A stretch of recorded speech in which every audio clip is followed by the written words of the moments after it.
فريق نادي الزوراء بهدف بالدقيقة 3 عن طريق مروان حسين.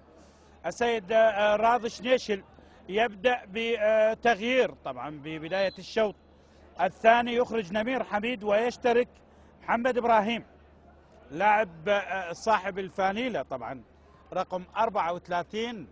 إذا نمير يترك المباراة ويشترك محمد إبراهيم، والطلبة أيضا علي صبري يترك المباراة ويشترك مصطفى حسين. يعني من المفارقة اللاعبين اللي اشتركوا اثنينهم ببداية هذا الشوط الفانيلة رقم 34، سواء محمد إبراهيم اللاعب الشاب بصفوف الزوراء أو بالفانيلة رقم 34 ولاعب شاب آخر بصفوف فريق الطلبة مصطفى حسين. على ذلك تشكيلة الفريقين ستكون الطلبة علي مطشر، عباد جمعة، حبيب ملا محمد، نبيل عبد الكاظم، محمد علي كريم، إيهاب كاظم، أكرم هاشم، عماد غالي، كنان ذيب، مصطفى حسين وشعبان النجار. بينما الزوراء أحمد علي، مؤيد خالد، أشرف عبد الكريم، حيدر عبد الأمير، أوس إبراهيم، أياد إبراهيم، ذو الفقار، وكرة خطيرة كانت للطلبة والإبعاد من دفاعات الطلبة. زاهر ميداني، محمد إبراهيم، محمد محمود ومروان حسين. بداية قوية لفريق نادي الطلبة. هجوم الآن، التمريرة إلى رمية جانبية لفريق الطلبة. شوط المباراة الأول كان متوسط المستوى بين الفريقين، يتأمل شوط يكون مثير، شوط سريع، شوط رائع، على اعتبار الطلبة يريد أن يعدل النتيجة والزوراء يريد أن يسجل هدف ثاني. أوس إبراهيم أمامية من أوس، قطع من نبيل، المحاولة الآن من مروان صاحب الهدف الوحيد باللقاء لغاية الآن. محمد علي كريم، طلبة، المحاولة والكرة إلى رمية جانبية لفريق نادي الطلبة. محمد علي كريم قريب، محمد يلعب الكرة، تقطع من الزوراء، تحضير من اياد ابراهيم، مرة أخرى كرة خطيرة للزوراء والإبعاد، هذه المرة من عباس جمعة، وخطأ، ضربة حرة مباشرة لفريق نادي الطلبة. 1-0 للزوراء 9 مرات، بدأ أولها عام 75-76 ثامر يوسف، وآخرها في 2009 كانت لهشام محمد. النتيجة التي تحدث لغاية الآن. مروان، تمريرة من مروان، قطع من نبيل، طلبة، محاولة، لكن قراءة جيدة من أوس إلى رمية جانبية لفريق نادي الطلبة. بداية غير موفقة للطلاب هذا الموسم، لكن لا زلنا نقول بأننا نحن في بداية الدوري، لأن نتحدث عن 4 نقاط من انتصار وحيد وتعادل و4 خسائر بالنسبة للطلبة، وكذلك الزوراء. يعني الجمهور أنصار ومحبي النوارس يعني تتحدث عن 8 نقاط يعني من 6 مباريات، 5 تعادلات وانتصار وحيد. شعبان النجار يلعب الكرة، الخطأ والبطاقة، هذه المرة على مؤيد خالد، بطاقة الصفراء الثالثة في اللقاء ليشيرها الحكم محمد غني لأشهر 15 بطاقة صفراء قبل الآن في 4 مباريات أدارها في دوري النخبة، ولكن المباراة هي الأولى اللي يديرها ما بين الزوراء والطلبة. لغاية الآن 18 بطاقة صفراء ولم يشهر البطاقة الحمراء، وإن شاء الله ما نشوف البطاقة الحمراء في هذا اللقاء ولا البطاقات الصفراء، لأن إشهار البطاقات يخدش طبعا منظر المباراة، منظر الديربي. ضربة حرة مباشرة لفريق نادي الزوراء.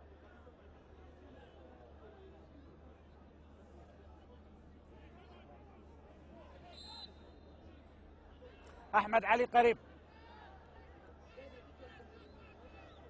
قائد النوارس، أمامية من أحمد، محاولة قطع من حبيب ملا محمد، تمريرة من مصطفى اللاعب اللي اشترك طبعا بديلا من علي صبري.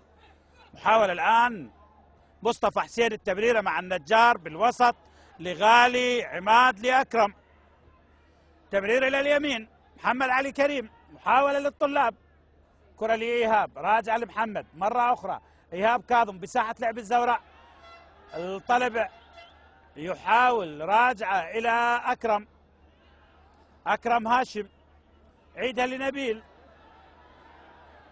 تنقطع من مروان بالوسط لزاهر أو ذو الفقار مالك. لاعبين الشباب قادمين مباراة جيدة بالنسبة للزوراء، تحدث عن اياد ابراهيم وعن ذو الفقار مالك. انطلاقة من الزوراء من اليسار، أوس والكرة بعيدة إلى ركلة مرمى لفريق نادي الطلبة. علي مطشر يلعب الكرة، محمد علي كريم مرة أخرى لحبيب ملا محمد المحترف الغاني، قطع هذه المرة من اللاعب محمد إبراهيم، تمريرة من مصطفى إلى إيهاب، طلبة محاولة المرور مع أشرف، إيهاب لكن تطول على إيهاب إلى رمية جانبية لفريق نادي الزوراء. مؤيد خالد يلعب الكرة، وهنا القطع إلى رمية جانبية، رمية جانبية لفريق نادي الزوراء. الزوراء صاحب السجل الذهبي بالدوري لغاية الآن. أمامية الكرة، الإبعاد هذه المرة بالوسط، مصطفى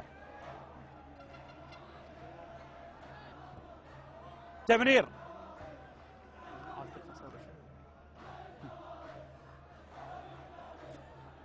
كرة اللعب الزوراء، محاولة إلى محمد إبراهيم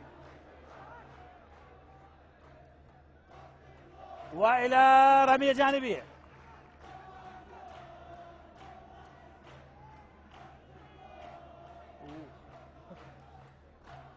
رمية جانبية لفريق نادي الزوراء.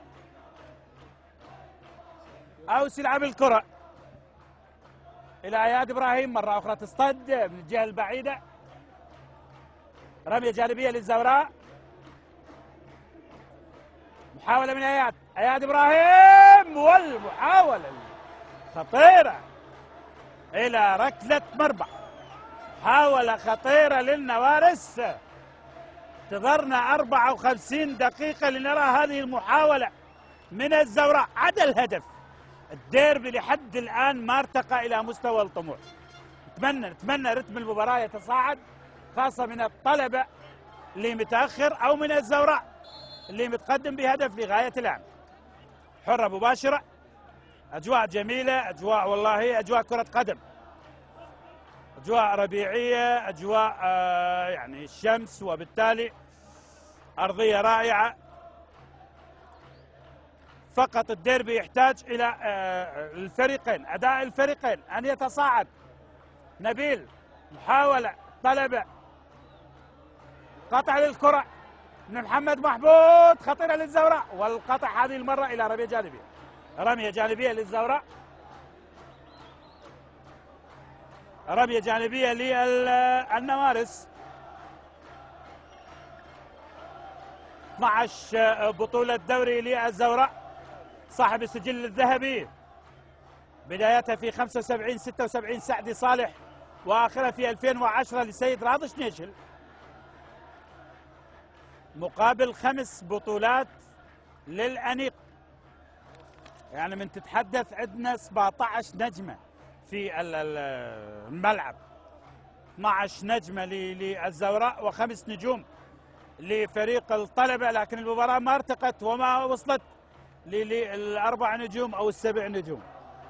تأمل كثير من الفريقين بالدقائق القادمة. رمية جانبية للنوارس، أوس إبراهيم إلى محمد محمود، قطع من ذيب كنان ذيب، لكن القطع هذه المرة راجع لآياد بالوسط، غالي عماد غالي التمرير هذه المرة بالوسط لإيهاب، انطلاقة من اللاعب مصطفى حسين لاعب البديل، مرور رائع من مصطفى، محاولة من مصطفى، طلبة مصطفى حسين يمر بشكل جيد، لكن قراءة جيدة من ميداني، يقطع الكرة لغالي، تلعب طلبة إلى مصطفى، المحاولة لأكرم، أكرم هاشم من اليسار، لكن القطع من أشرف، تحضير الرائع من صاحب الهدف مروان، وإلى رمية جانبية. رمية جانبية، راجع الكرة لعباس العنيق، تلعب بالوسط،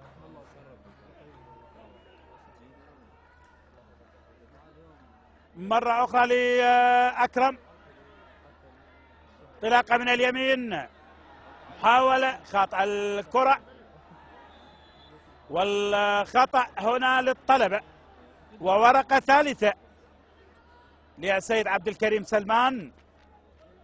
علي خضير سيشترك،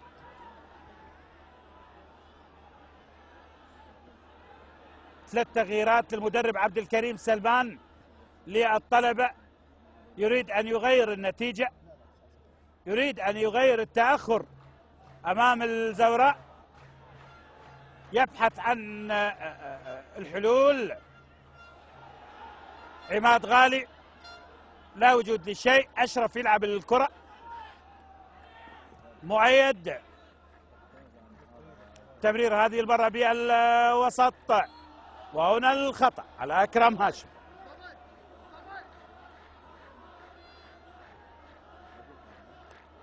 علي خضير في طريقة للاشتراك، قاطع الكرة الزوراء، الهجوم الآن للطلبة، النجار شعبان، المحاولة إلى مصطفى حسين يمر بشكل رائع، خطيرة للطلبة مرة أخرى، النجار لكن تصل إلى أحمد علي. شعبان النجار في محاولة لكن وصلت لأحمد علي.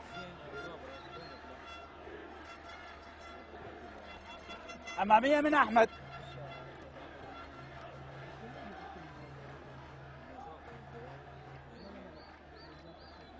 المحاولة والآن التغيير. علي خضير يشترك بديلا من كنان ذيب، محترف السوري، يترك المباراة بالطلبة بورقة الثالثة للسيد عبد الكريم سلمان مدرب فريق نادي الطلبة. رمية جانبية للطلبة، المحاولة الآن محمد محمود، والكرة إلى ركلة مرمى لفريق الطلبة. شوف يعني الطلبة في الموسم الماضي عندما فاز على الزوراء مرتين هنا في ملعب الشعب الدولي، منو كان بالتشكيلة؟ يعني 9 لاعبين غير متواجدين الآن بتشكيلة الطلبة، بدءا من الحارس مهند قاسم، مجيد حميد، انتقالات لزاخو، عباس قاسم، مخلد علي، عباس رحيمة، أحمد جبار، أمجد وليد، حكمة رزين، يونس شكور، تامر فؤاد، نواف صلال، جاسم محمد، حيدر عبد الأمير. فريق يعني تتحدث عن 11 إلى 12 لاعب بتشكيلة كاملة، يعني فقط المتواجد محمد علي كريم بظرف سنة. وين الاستقرار التدريبي او الاستقرار الفني للفريق؟ اين الهضم التكتيكي؟ انتقالات اللاعبين. على ادارات الانديه ان يعني تلزم اللاعب بان يوقع لسنتين لثلاث سنوات، لان تتحدث عن فريق الان باكمله. يعاني المدرب، يعاني، يغيب الانسجام ما بين اللاعبين. لا أتحدث عن الطلبة وإنما عن جميع الأندية، ولكن أخذنا مثال كالطلبة بطاقة صفراء الآن.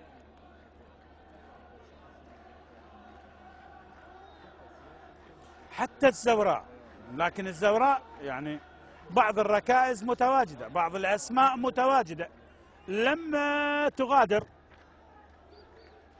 اسماء الأساسية، بعض الأسماء غادرت الزوراء. هشام محمد للطلبة، محمد سعد للنفط، فارس حسن للصناعة، خلدون إبراهيم لبغداد، علي سعد للقوى الجوية. رمية جانبية للزوراء، مؤيد خالد قريب. دقيقة 61 يبقى التقدم للزوراء بهدف عن طريق مروان حسين في ديربي بغداد. مؤيد خالد يلعب الكرة، ابعاد هذه المرة من علي خضير. اكرم قريب الى رمية جانبية لفريق نادي الزوراء.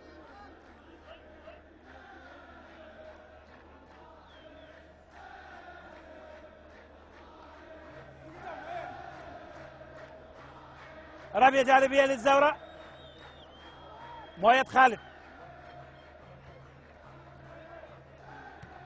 والكرة إلى رمية جانبية أخرى. محمد محمود، محاولة من الزوراء بساحة لعب فريق الطلبة. قراءة جيدة من حبيب ملا محمد بالوسط إلى عماد غالي. انطلاقة من إيهاب من اليمين أو بالوسط، كان اللاعب مصطفى حسين وهنا الخطأ. نبيل إلى محمد علي كريم، محمد لأكرم، تمريرة لمصطفى، عيد الكرة إلى رمية جانبية لفريق نادي الطلبة.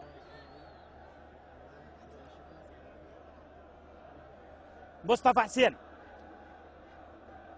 الآن عبد الكريم سلمان بهذا التغيير دفع إيهاب كاظم إلى خط المقدمة وترك منطقة العمليات، منطقة الوسط. عماد غالي لحبيب، حبيب ملا محمد، شعبان النجار، و بطاقة صفراء، لمس الكرة باليد على شعبان النجار.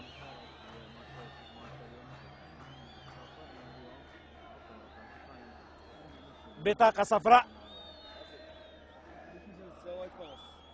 على شعبان النجار مهاجم الطلبة.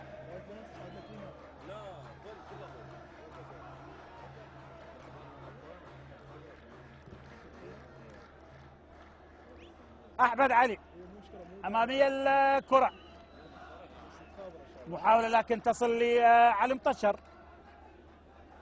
من اللاعبين اللي مثلوا الفريقين بتاريخ الزوراء والطلبة، صاحب عباس، محمود كريم، باسل قورقيس، خالد صبار، حدث محمد علي كريم، حيدر عبد الامير، هشام محمد، احمد صلاح، مؤيد خالد، ومهند ناصر.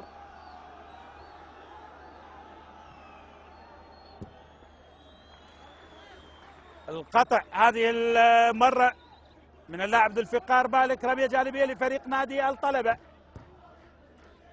كرة اللعب، شعبان النجار، تمرير مع علي خضير، مرة أخرى لأكرم. عباس جمعة حاول، كرة لأكرم هاشم، طلبة، وإلى رمية جانبية.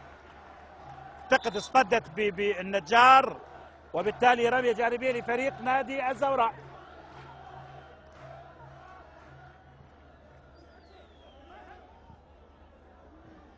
عماد غالي لحبيب، ملا محمد، ملعوبة إلى أكرم، إلى اليمين محمد علي كريم، تحضير. مشكلة الطلبة في الثلث الأخير، يحضرون يوصلون الكرة، تنتهي الهجمة عند طبعا منطقة الجزاء، غياب الحلول بالنسبة للطلبة. أكرم هاشم، محمد علي كريم يعيد الكرة إلى غالي، عماد غالي إلى محمد، شعبان نجار،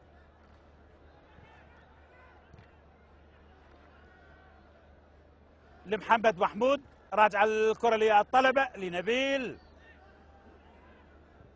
عماد غالي، تمريرة لإيهاب، محاولة الآن من اليسار، مصطفى حسين، يمر من مصطفى، خطيرة داخل منطقة الجزاء للنجار، شعبان الأنيق، محاولة والتسديدة، والكرة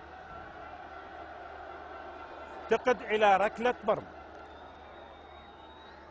يعني ربما ما لمس أحمد علي، وبالتالي خرجت الكرة إلى ركلة مرمى لفريق نادي الزوراء.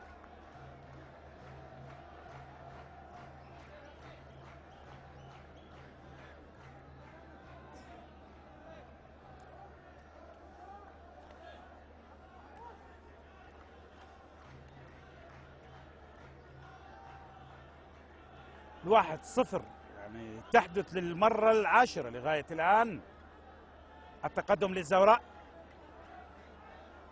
75 76 كان بهدف لثامر يوسف، بعد ذلك سعد عبد الرحيم، كريم صدام، 93 94 محمد عبد الحسين، وآخرها كانت لهشام محمد في 2009.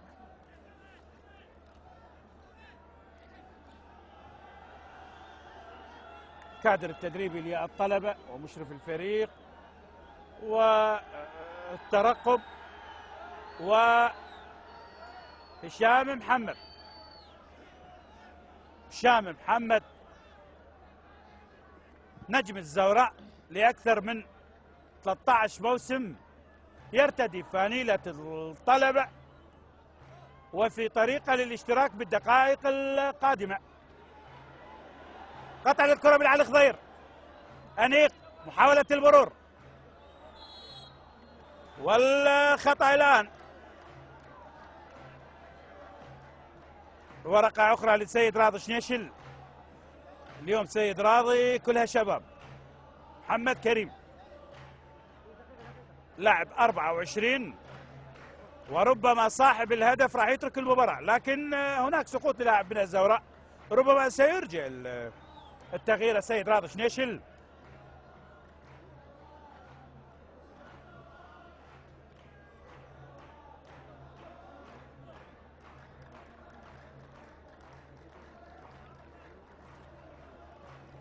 سلامة لربما زاهر ميداني،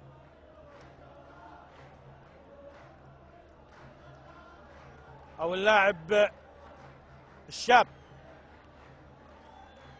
اياد ابراهيم،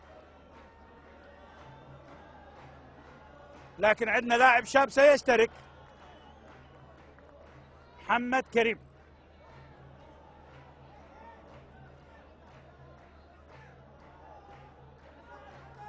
أشرف عبد الكريم أمامية،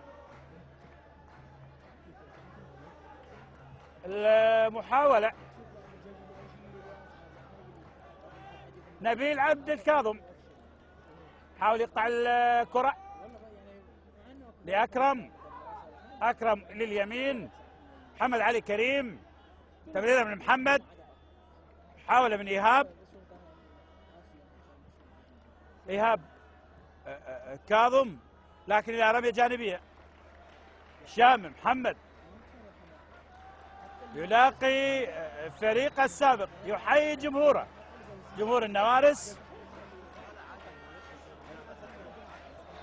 يحيي هشام محمد. بالتالي هشام بفانيلة الأنيق هذه المرة، والنجار يترك المباراة إلى هشام محمد.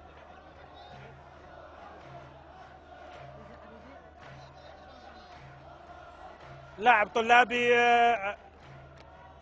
يتلقى العلاج ان شاء الله بالسلامه. هشام محمد ينتظر، ربما يرجع التغيير.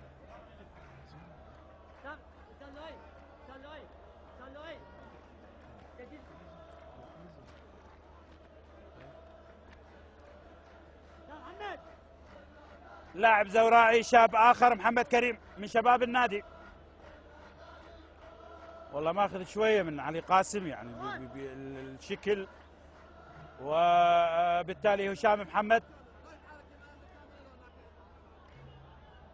زار شباك الطلبه هشام 7 مرات في تاريخ لقاءات الفريقين، لكن ما عندنا لاعب سجل بمرمى الفريقين ومثل الفريقين. يبقى على هشام، إذا ما سجل اليوم يكون اللاعب الوحيد بتاريخ لقاءات الفريقين اللي زار شباك الفريقين. إذا مروان النجار يترك المباراة، ومروان حسين صاحب الهدف. مروان حسين صاحب الهدف الوحيد باللقاء، الوحيد بالديربي لغاية الآن، يترك المباراة إلى اللاعب محمد كريم. عباس جمعة، تمريرة من عباس، من حبيب لعباس، راجع لحبيب، لاعب الغاني حبيب ملا محمد، أمامية حيدر، راجع لعياد إبراهيم، وهنا الخطأ على أكرم هاشم. ضربة حرة مباشرة.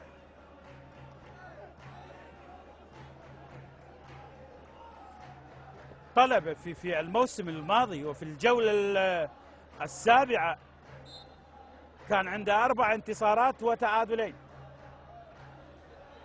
لكن الحالة معكوسة الآن، يعني فوز بتعادل وب4 خسائر. ذو الفقار مالك بالوسط،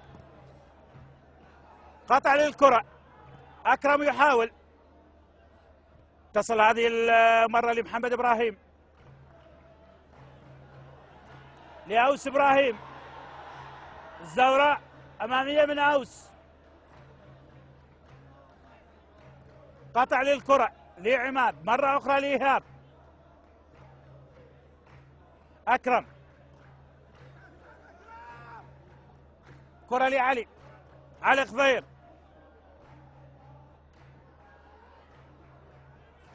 لأكرم، طلبة، محاولات، اعتقد كان لعب خطر على أي حال، وهنا الصافرة، وبالتالي إلى رمية جانبية لفريق نادي الطلبة. محمد علي كريم قريب، عبد الكريم سلمان،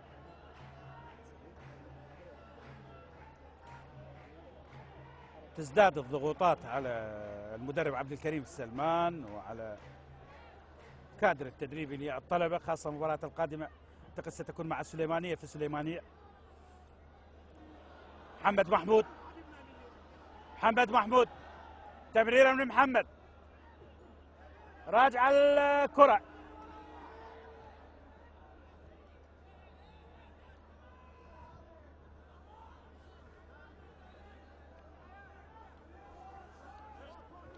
تمرير إلى عباس، عباس جمعة،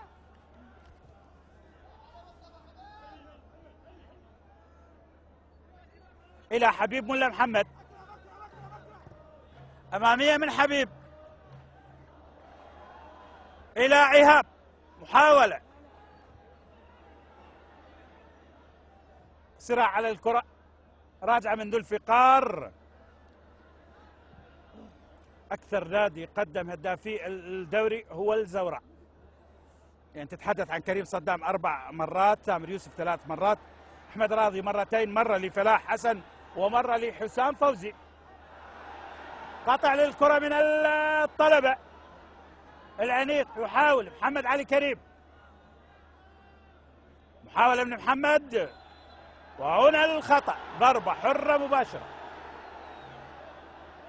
ضربة حرة مباشرة لفريق نادي الطلبة. لكن الطلبة يقدمون لنا مدربين، يعني من تتحدث عن المدربين تحدث عن ثائر أحمد، يعني إلا القاب اللي يحرزوها، يعني 3 ألقاب لثائر، أيوب أديشو، عندك الدكتور جمال صالح، وحتى مدرب كربلاء ماخذ منهم شوية المدرب الشاب، حقق نتائج مميزة. عالية الكرة، راجعة مرة أخرى. حيدر يحيى بالمناسبة مثل الطلبة بموسم أو موسمين، المدرب الشاب اللي يقدم نتائج مميزة مع كربلاء.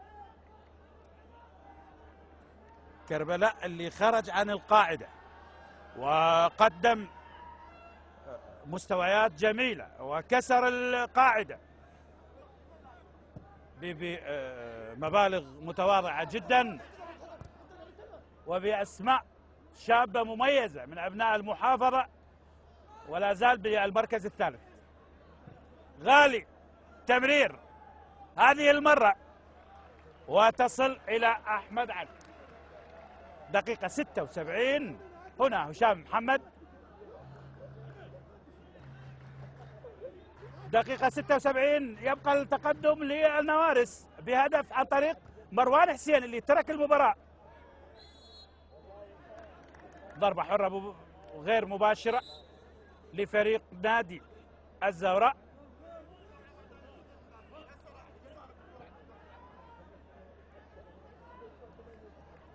لاعب الشاب مصطفى حسين بالصورة، لاعب اللي اشترك بشوط المباراة الثاني.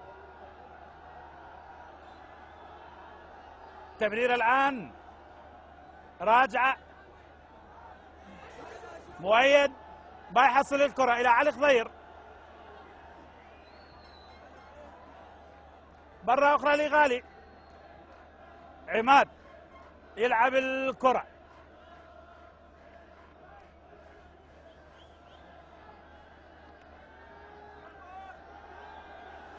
إلى حبيب،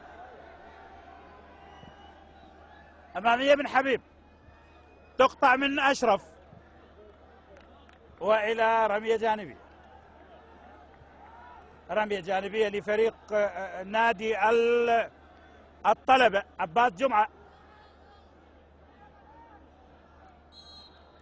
ضربة حرة مباشرة وخطأ في مكان جيد للطلاب.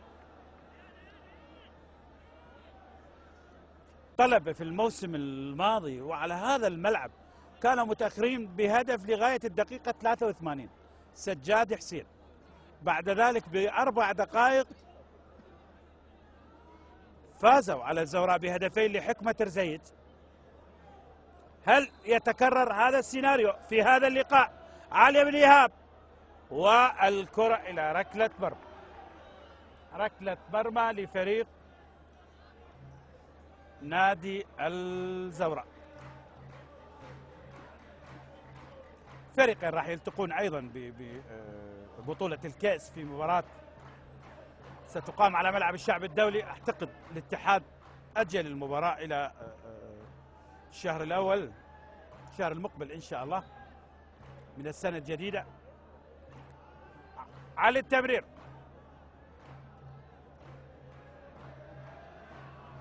كرة تطول على إيهاب إلى رمية جانبية لفريق نادي الزوراء.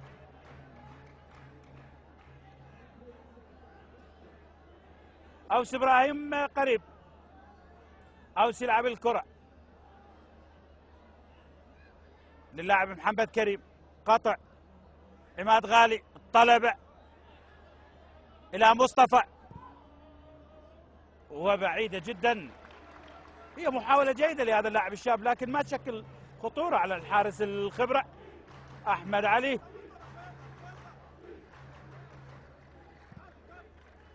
أمامية من أحمد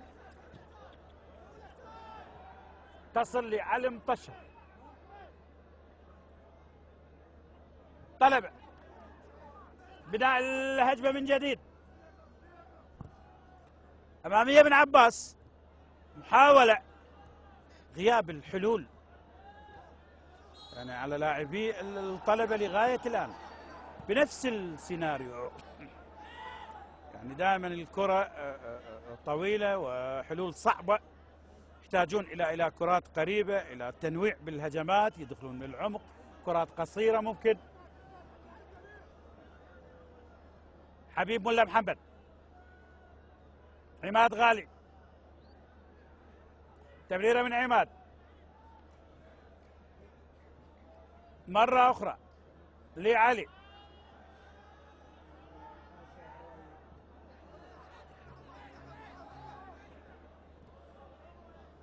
محاولة من أكرم، تمرير إلى مصطفى حسين، حاول مصطفى، تمريرة خطيرة داخل منطقة الجزاء، وأحمد علي على مرتين.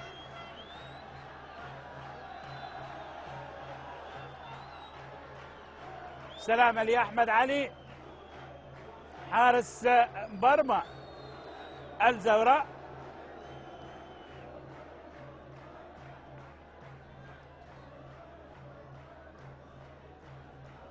بعض اللاعبين والمتابعة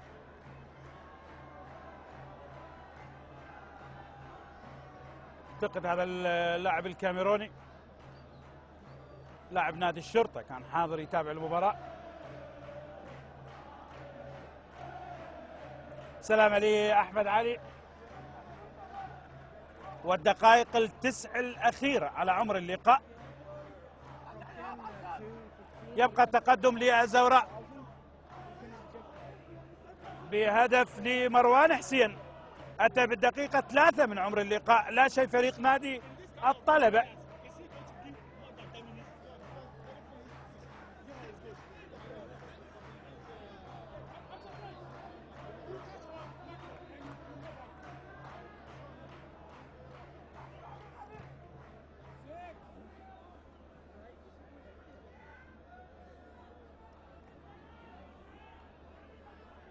رمية جانبية للطلاب، محمد علي كريم على التنفيذ إلى علي خضير، أمامية الكرة، إيهاب قريب، قطع من أوس إبراهيم، راجع الكرة، محمد كريم أمامية، الخطأ الآن لاعب آخر بمنطقة الوسط. واضحة النوايا للسيد راضي شنيشل، يريد الحفاظ على النتيجة. اعتقد راح يخرج مهاجم ويدخل لاعب وسط، يعني تقوية خط الوسط، تنشيط منطقة الوسط. علي خضير لاعب النفط السابق ولاعب الموصل طبعا محمود عبد السلام بطريقة الاشتراك بهذا اللقاء. عباس جمعة، حاول من عباس، تمريرة والقطع من أشرف عبد الكريم.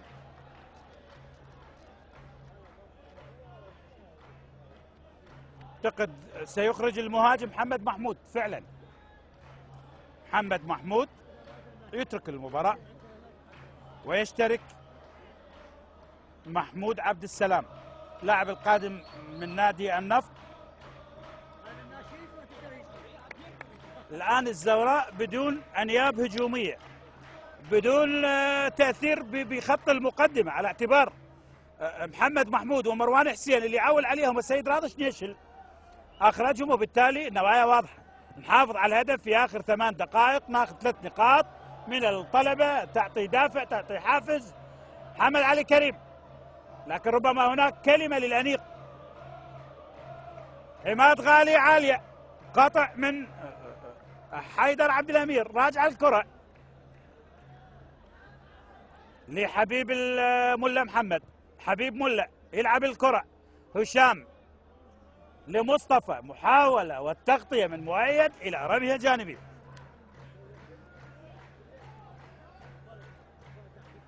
عباس جمعة، قطع من فريق نادي الزوراء، برة أخرى للطلبة.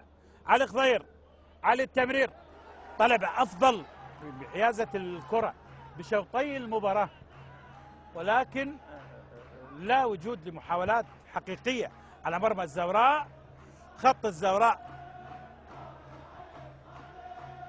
لغاية الآن مرتاحين جدا، انسجام وترابط عماد طلبة. الدقائق الخمس الأخيرة، عدد الوقت بدل الضاع، ربما سنشاهد 3 دقائق إلى 4 دقائق يضيف حكم اللقاء. انطلاقة من إيهاب محاولة إلى مصطفى، تمريرة من مصطفى والكرة تصل سهلة جدا. هذا اللي تكلمنا عنه، نهاية الهجمة غير مؤثرة، غير خطرين، بالتالي تكون سهلة جدا يا اما لدفاعات الزوراء او للحارس احمد علي. الان الاعتماد على الهجمات المرتده اكيد. محمد كريم لزاهر ميداني، وبالتالي الى ركله مرمى. هنا لاعب الشرقاط محمد جمعه. ورقه اخيره للسيد رابط شنيشل، كره لايهاب، والروح الرياضيه عاليه. حلوه لاكرم هاشم، اللاعب اياد ابراهيم اعتقد هو اللاعب اللي راح يترك المباراه.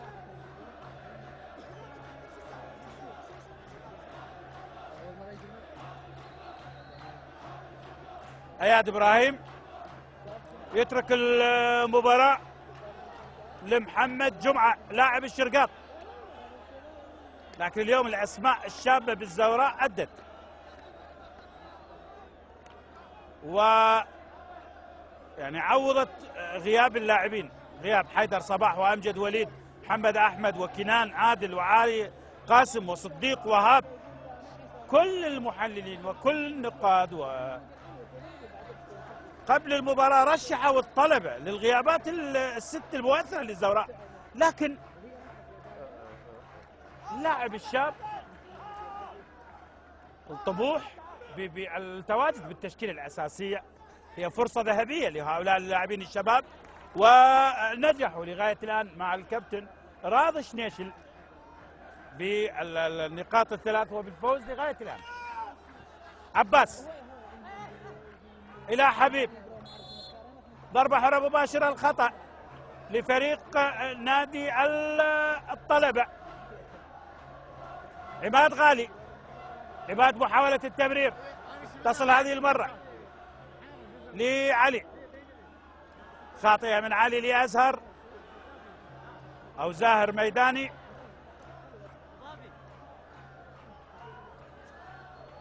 عماد غالي يلعب الكرة لنبيل، نبيل التمرير، إيهاب كاظم، إيهاب خطأ، والقطع من اللاعب محمد جمعة، وضربة حرة مباشرة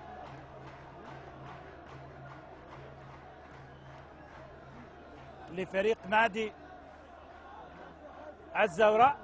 بدلاء والكادر التدريبي للطلبة. خسارة ربما خامسة للعنيق، العنيق اللي يبدأ بداية غير جيدة، وجماهير العنيق بدأت تغادر مدرجات ملعب الشعب الدولي.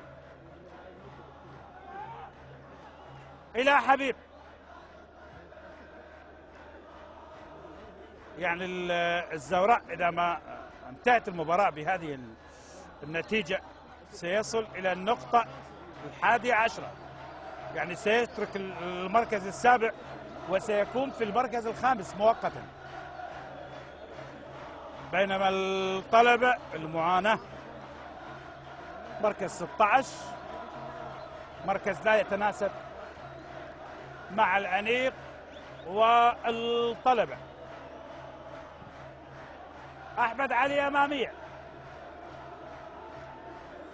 نبيل 4 دقائق، سنلعب لغاية الدقيقة 94، يبقى تقدم للزوراء بهدف لمروان حسين.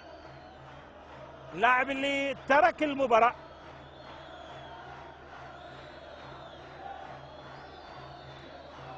رمية جانبية، أوس إبراهيم، محاولة وهنا الخطأ.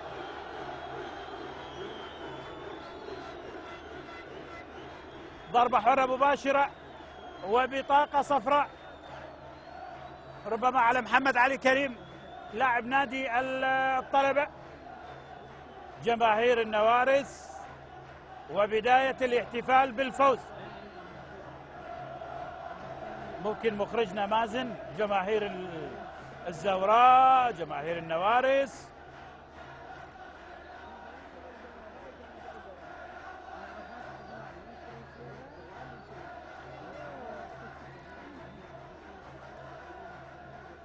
أوس قريب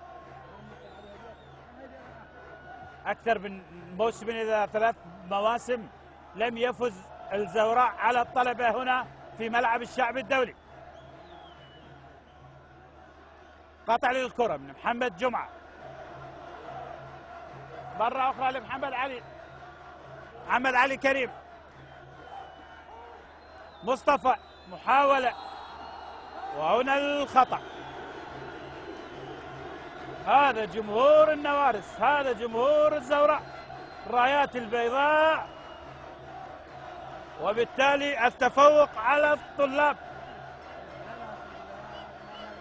مباريات الديربي ما تخضع لوضعية الفريقين، مركز الفريقين، الغيابات. بالتالي الزوراء بمن حضر وباللاعبين الشبان وبالمدرب السيد راضي شنيش. دائما الفوز في الديربيات إلى طعم، إلى نكهة.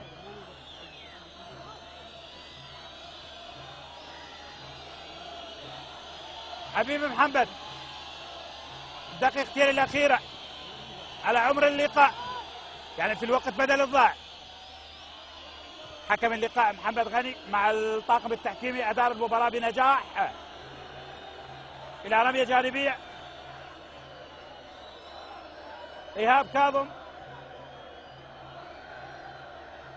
إيهاب يحاول في آخر 90 ثانية من عمر اللقاء. تمريرة من عباس إلى إيهاب عالية، تقطع من دفاعات الزوراء. راجع لغالي، عماد يلعب الكرة لمحمد علي كريم، محمد وعلي خضير، قطع من حيدر عبد الأمير. راجع الكرة زاهر ميداني، هجوم المرتد من زاهر، لا وجود للاعب سينتظر وسيعود. وإلى رمية جانبية، رمية جانبية آخر 45 ثانية على عمر اللقاء. زاهر ميداني والخطأ للزوراء. الزوراء 3 نقاط، النوارس على الأنيق. فرحة جماهير النوارس بهذا الفوز، ربما عودة الروح للنوارس من خلال بوابة الأنيق. والطلاب لا زال طبعا متأخر بهدف. هنا هشام محمد، محاولة من هشام لإبعاد الكرة، وصافرة محمد غني تعلن فوز الزوراء على الطلبة بهدف لمروان حسين. إذن الطلبة يفشل في اختبار الزوراء وتزداد معاناة الأنيق، وبالتالي مبروك لنادي الزوراء. هارد لك للطلبة، مبروك للنوارس، هارد لك للأنيق. عودة إلى الاستوديو التحليلي.